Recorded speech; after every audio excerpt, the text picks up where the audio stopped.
లక్ష్మీ తరపుకి పురుషు వస్తుంది కదా కొద్దిగా భోజనం పెడదాం తీసుకెళ్తున్నాను.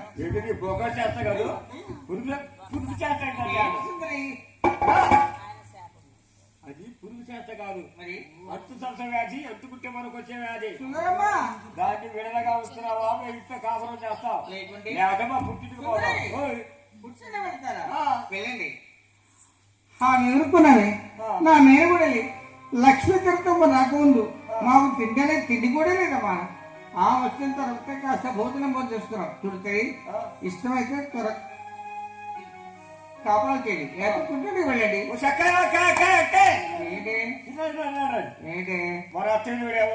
ఏమంటుంది? ఈ ఆరుగురు కోడలు ఉప్పు నీళ్ళు వలుకోరు ఊరు చెప్పాలి.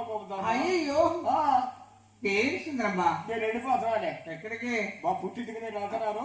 నువ్వు వెళ్తే నేను కూడా ఉంటావా? నేను కూడా వస్తాను. సామాను మొత్తం తలుచుకోరాబో. సరే సుందరి ఉప్పు గుర్తు కూడా మర్చిపోవద్దు. అలాగే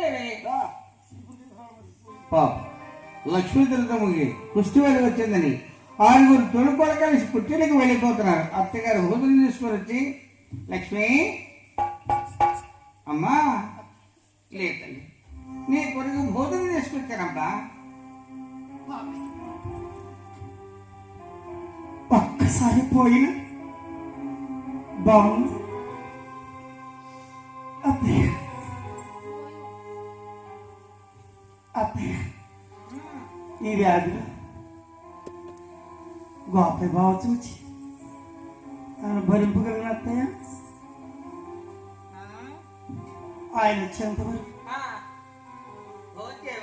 నేను బ్రతకగలనా అత్తయ్య? అత్తయ్య నీకు పుణ్యం.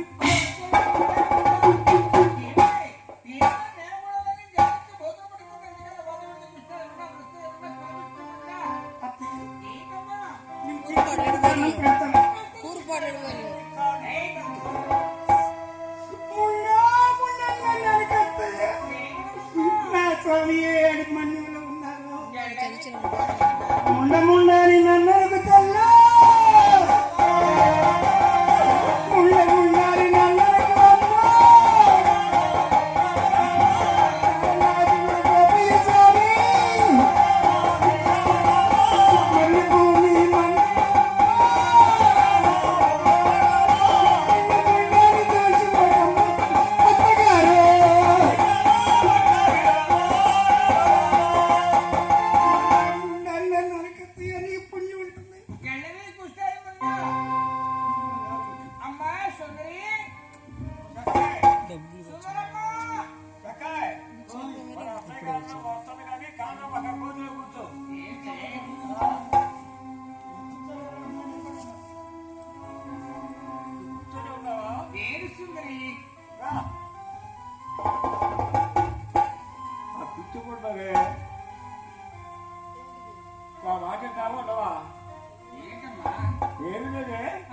దానికి వ్యాధి వచ్చింది కదా, దానికి వ్యాధి వస్తే ఆ వ్యాధి అంతా మరొక వస్తుందేమో.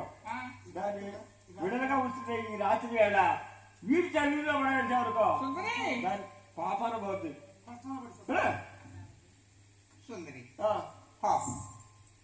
ఈ అర్ధరాత్రి ఇంటి పడేస్తుంది ఇక్కడికి వెళ్తుంది. పొద్దునే నడుస్తారు కదా నీకు ఇది బాధ. పొద్దున్న వెళ్ళిపోతా ఈ రాత్రి అంతా ఆ జీవు రక్తంతో మనకు కావాలా? మనం దానాల్లో మనం ఉన్నామా? ఆ జీవుడు